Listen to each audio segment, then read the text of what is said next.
নিজে একটা ego satisfaction করার জন্য আমি এটা করতে পেরেছি, দেখো আমার কত বড় সাহস, কত বড় পাওয়ার।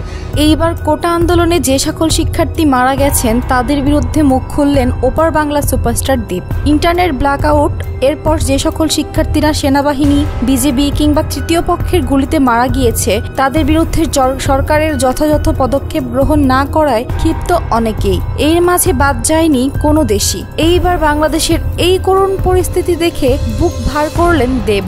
দেব জানান, আমার জানা সবচেয়ে শান্তিপ্রিয় এবং প্রেমময় দেশগুলোর মধ্যে একটি বাংলাদেশ। বাংলাদেশের জনগণের জন্য আমার হৃদয় ভারী হয়ে যায়। শুধু প্রার্থনা করছি যেন শীঘ্রই শান্তি বিরাজ করে। শুধু আমি নই, সারা ভারত প্রার্থনা করছে। দেব আরো জানান, নিজের ক্ষমতা, নিজের ইগো স্যাটিসফাই করার জন্য আমরা সেই সব কাজ না করি যাতে মানুষের ক্ষতি হয়। তাই গোটা পশ্চিম বাংলার জনগণও বিক্ষোভ করছে বাংলাদেশের তাদের ভাইয়ের জন্য। তো দর্শক, আপনারা এখন আমাদের চ্যানেল সাবস্ক্রাইব করেননি? এইরকমই আরো আপডেট নিউজ পেতে এক্ষুনি আমাদের চ্যানেলটি সাবস্ক্রাইব করে নিজের মতামত জানান।